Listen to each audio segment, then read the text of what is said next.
저희가 네. 이제 상대방한테 어떤 공감을 표현을 하고 그리고 상대방이 그걸로 듣고 어떤 표현을 또 할 수도 있잖아요. 그것에 대해서 내가 제대로 이해했는지를 상대방한테 다시 물어보는 이제 챕터가 바꾸어 말하기예요. 그래서 주로 세 가지에 맞춰서 질문을 할 수가 있는데 상대방의 어떤 행동에 대해서 관찰한 것을 이야기를 할 수도 있고 아니면 상대방의 어떤 느낌 그리고 그 느낌의 원인인 욕구 그리고 상대방이 하고 있는 부탁 이 세 가지를 중심으로 해서 질문을 할 수도 있다라고 하고 있죠. 근데 만약에 이제 이렇게 질문하는 것이 아니라 좀 더 추상적으로 질문하는 경우가 있어요.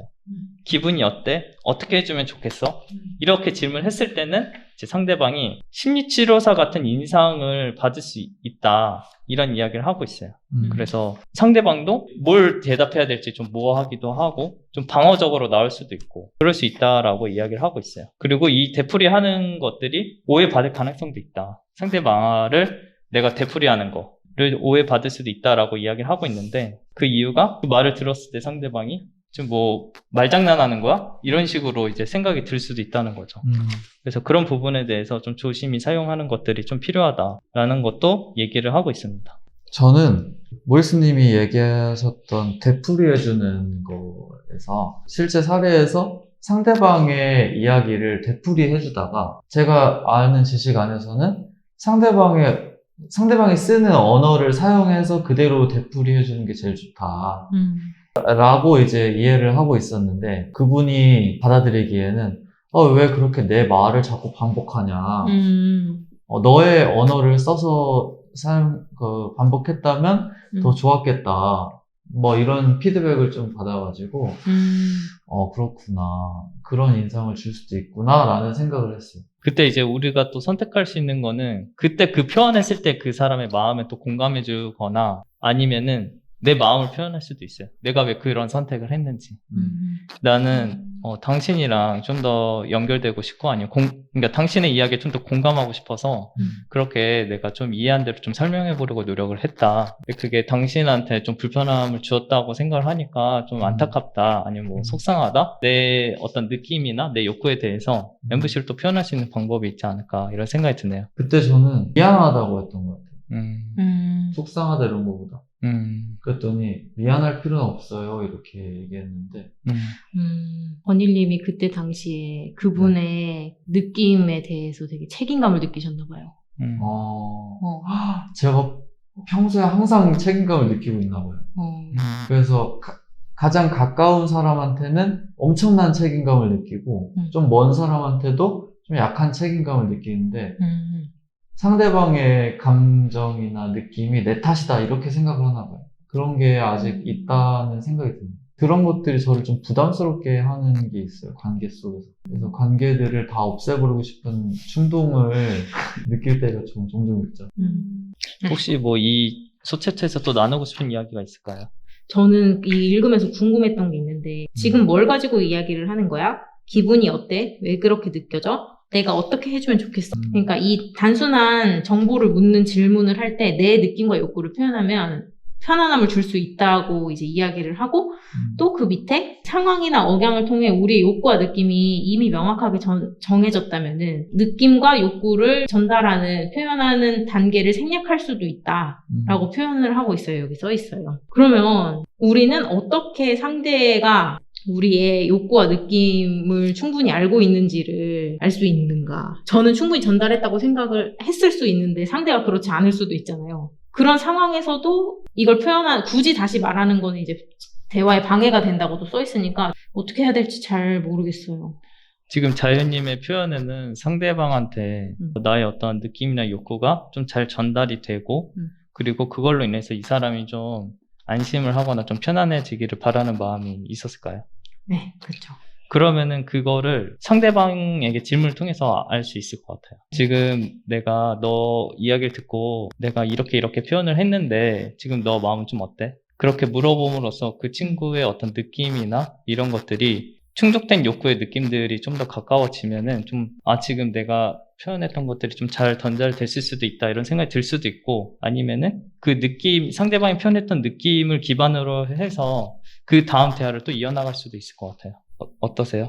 답변이 됐을까요? 이해가 됐는데 갑자기 어떤 과거의 사례가 떠오르면서 그때 저도 그런 확인을 했던 것 같은데 저의 억양이 상대가 느낄 때 취조당한다고 느꼈을 수도 있겠다는 생각이 지금 좀 들었어요. 그래서 상대방이 오히려 반발하지 않았나 이런 생각이 드네요. 억양도 되게 중요하군요. 그래서 여기 이 얘기가 써 있는 거구나. 176페이지에서도 비슷한 표현이 써 있는 것 같은데 강한 느낌을 표현하는 사람들은 대체로 자신의 의도를 확인해 주기를 바란다고 생각하면 안전할 것이다. 저는 이 문장을 읽으면서 나에게 화냈던 사람들 혹은 나에게 큰 소리를 오히려 더 이렇게 이야기를 했던 사람들이 사실은 그 뒤에 욕구가 숨어 있는 거구나. 그런 강한 느낌을 표현하는 것으로서 자기의 의도를 확인해달라고 외치고 있는 거구나. 좀 그렇게 받아들이면 좋겠다, 앞으로. 좀 그런 생각이 들었습니다. 이 문장을 읽으면서. 저는 이 문장을 읽으면서 예전에 한때가 떠올라요. 근데 누군가가 좀 강하게 말을 하면 전 그거에 좀 위축되는 편이었거든요, 예전에. 그때는 비폭력 대화가 뭔지 잘 몰랐으니까 더 그랬겠지만 그 사람이 뭘 원하는지 그 사람의 내면에 어떠한 욕구가 있는지를 그때 순간적으로 살피기보다는 순간적으로 이 상황을 모면하고 싶은 거예요. 이 사람이 그냥 대충 화난 것 같아요. 잘은 모르겠지만 화난 것 같고 이 대화를 더 하고 싶지 않구나 이렇게 받아들여서 그래 알겠다라고만 하고 말아버렸거든요. 근데 이 문장을 읽고 나니까 그 사람은 그만큼 강렬하게 본인의 욕구를 알아차려주기를 바랐던 것 같다. 이 생각이 문득 드네요.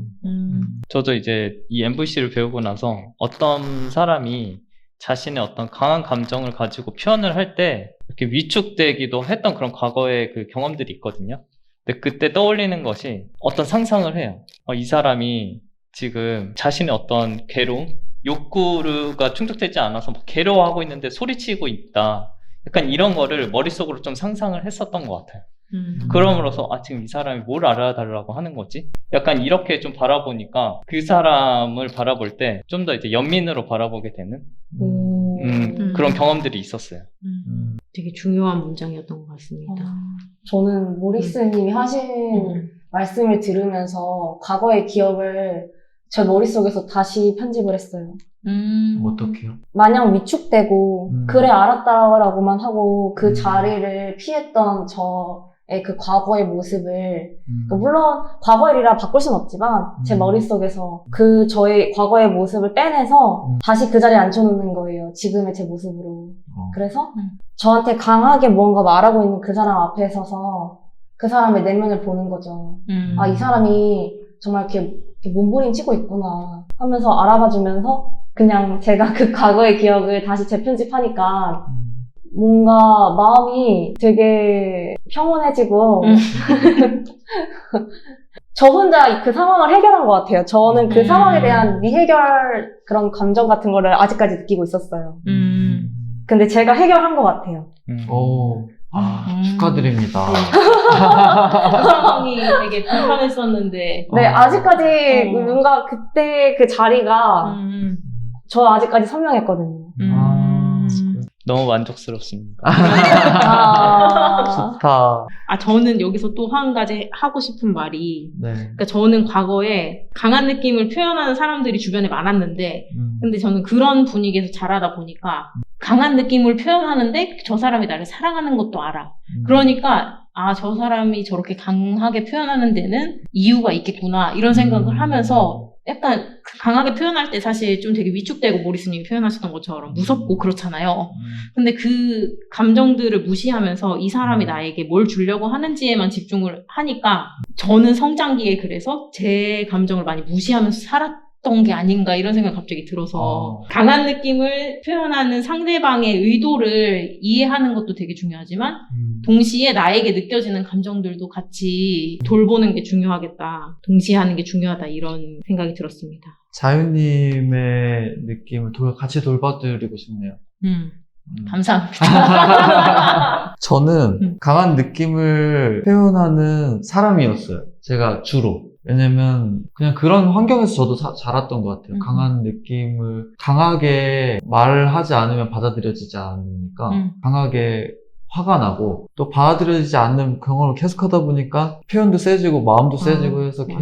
계속 이게 반복이 됐는데 결국에는 이런 생각이 들었어요. 우리가 이렇게 몸부림칠 정도까지 되지 않으려면 조금 소리쳤을 때 공감을 받는 경험이 되게 중요하겠구나. 저는 진짜 울며불며 난리를 쳐도 무시를 항상 당했거든요. 그래서 그런 경험들이 저한테 굉장히 마음이 아팠었는데 공감을 점점 좀 받다 보니까 제가 원래는 스스로가 굉장히 다혈질이라고 생각했었는데 화가 줄어들고 많이 뭐 억울한 게 좀 별로 없어지고 마음이 평안해지는 거예요. 그래서 이유 없이 다혈질이었다라고 생각했는데 이 문장을 보면서 생각해보니까 공감을 못 받아서 공감을 받고 싶다는 그런 몸부림이 다혈질로 표현이 된 거였구나. 그리고 충분히 어느 정도 공감을 받으니까 그 몸부림치지 않아도 괜찮아서 다혈질이 없어진 거구나 라는 생각이 들어요. 지금은 거의 그렇게 화를 내는 때가 없어요. 화를 내도 이제 강하게 표현하기보다는 조곤조곤하게 표현은 강할 수 있는데 제 나름의 어떤 과거에 했던 표현보다는 훨씬 더 유하게 이제 되더라고요. 공감을 많이 받으면서 내 안에 공간이 조금씩 생겨나는 것들을 좀 경험하셨던 것 같아요. 네. 저도 이 사례를 보면서 좀 떠올랐던 기억이 다른 사람이 강한 감정으로 표현을 했을 때 저는 MVC를 배우고 나서 그 사람의 느낌과 욕구를 읽어줬던 적이 있었거든요. 되게 일상의 친밀한 관계였어요. 예를 들어 가족 이렇게 였었는데 이렇게 하면서 이렇게 강한 감정을 표현하다가 그 사람의 느낌과 욕구를 제가 읽었어요. 혹시 이런 것 때문에 이러세요? 라고 하니까 갑자기 그 감정이 확 다운이 되면서 맞아 그래 막 이런 식으로 바뀌는 거예요. 그 에너지 전환이 확 바뀌는 걸 경험하면서 그때 이제 공감하는 대화를 또 진행을 하고 그럼으로써 되게 평화롭게 대화했던 기억이 있어요. 되게 신기하다. 네, 그런 거를 좀 나누고 싶었어요. 진짜 신기하다. 뭔가 근데 저는 또 이 얘기를 들으니까 상대가 이제 내가 원하는 걸 갑자기 내가 이제 막 흥분한 상태에서 그걸 갑자기 딱 알아주잖아. 그러면은 제가 어떤 식으로 반응하냐면 그래 맞아! 이렇게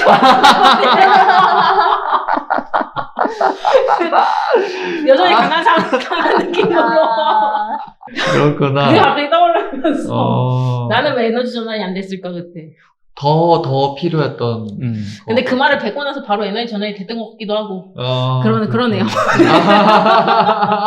이게 마법 같아요, 이게. 공감이라고 하는 게. 적절한 시기에 적절하게 주어지면 굉장히 마음이 마법처럼 부드러워지니까.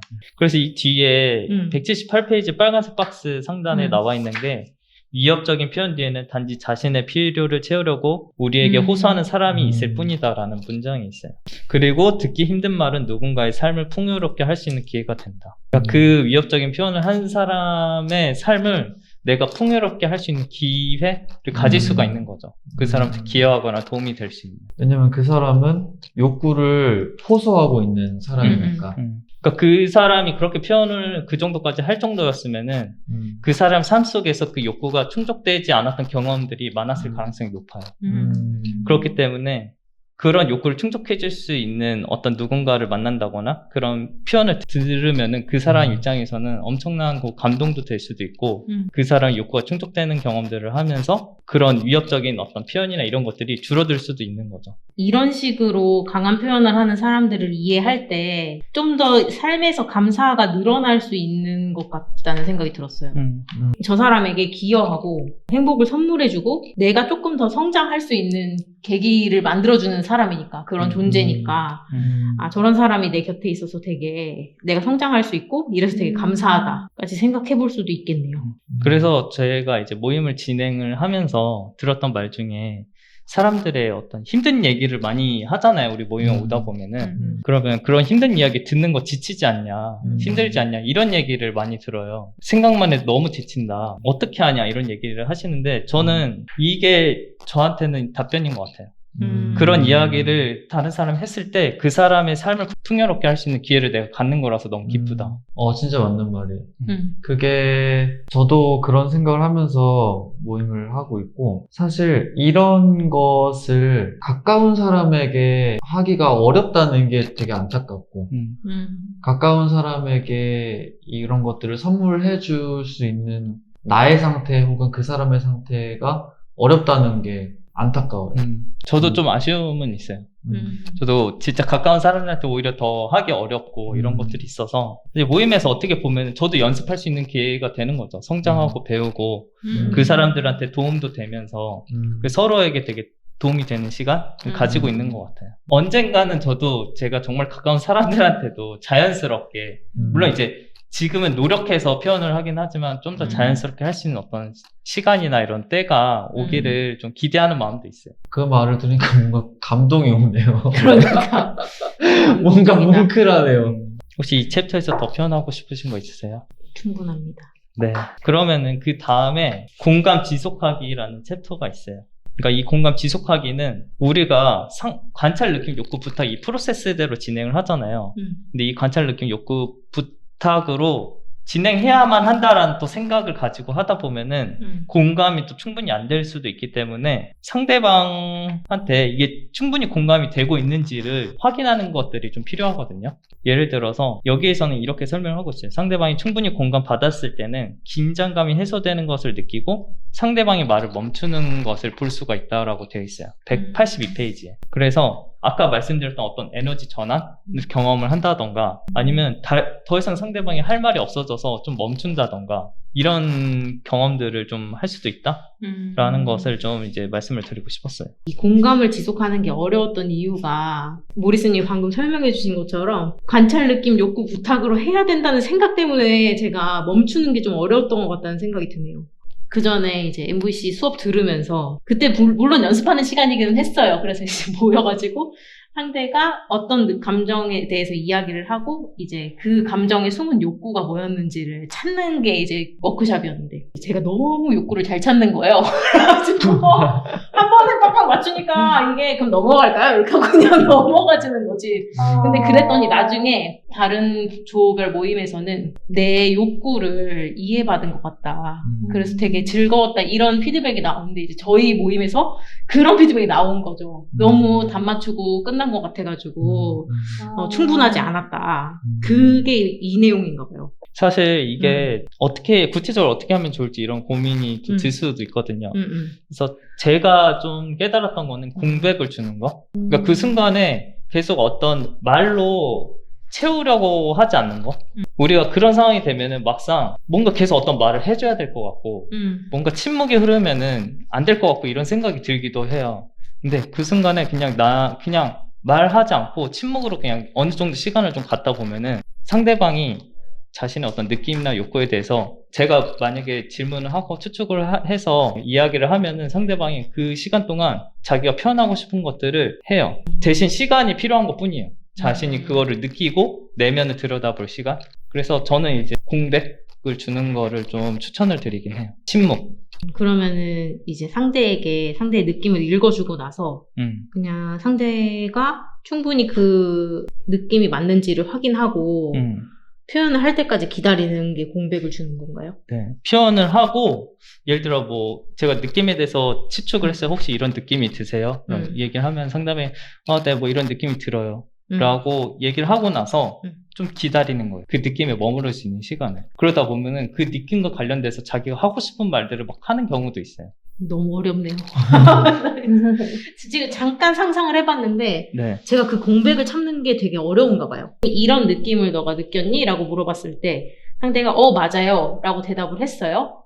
그러면 거기서 멈추면 대화가 갑자기 끊기는 것 같은 그런 느낌을 제가 받나 봐요. 어쩔 줄 모르겠네. 그것에 대한 두려움이 있을 수도 있죠. 뭔가 이 대화에서 침묵이나 공백이 있으면은 이 대화가 좀 잘 되어 가고 있지 않다라는 어떤 생각이 있을 수도 있죠. 저는 오히려 적절한 공백이 없는 대화가 숨 막히고 마치 바쁘게 뭐 출근길에 가는 그런 직장인 마냥 이게 뭐 무언가 되게 성급하게 흘러간다 이런 생각이 들었어요. 공백이 적절하게 있으면 그 대화가 끝나도 뭐 적당히 더 하고 싶은 말이 있었는데 하면서 여운도 남는데 만약에 공백도 없이 막 다다다다다 서로 이렇게 말을 하고 끝나버리면 소진돼 버려서 더 대화를 하고 싶지 않기도 하고 그렇더라고요. 그래서 모리스님이 말씀하신 대로 뭐 공백을 주는 게 중요하다 이런 생각이 들어요. 강님의 표현까지 들으니까 제가 좀 안심이 되는 것 같아요. 모리스님 말씀하신 것처럼 그 공백을 기다리는 게 저한테 좀 두려웠던 것 같기도 하네요. 정확히는 뭔지 모르겠지만 뭔가 욕구가 채워지지 않았을 때 그 감정들이 느껴지는 것 같아요. 이 사람이랑 내가 관계를 잘 하고 싶어가지고 그런 공백을 못 견뎠던 거니까 강님 같이 이렇게 공백이 필요하다라고 표현을 해주시니까 안심이 되는 것 같습니다. 그래서 실제로 우리 모임 진행할 때도 그런 연습들을 하죠. 느낌에 머무른다거나 욕구에 머무르는 것들을 하는 이유가 그 침묵이라는 것들을 경험을 하는 거예요. 우리가 꼭 대화가 말로 꽉 채워지지 않아도 충분히 풍요로울 수 있다. 그런 것들을 좀 말씀을 드리고 싶었어요. 완전 동의하고 저도 침묵이 필요할 때가 많이 있었던 것 같아요. 침묵을 자연님이 말씀하신 것처럼 적절하게 주는 것도 어려웠고 침묵을 받은 경험도 별로 없는 것 같다는 생각이 들었어요. 넘어갈까요? 네. 네.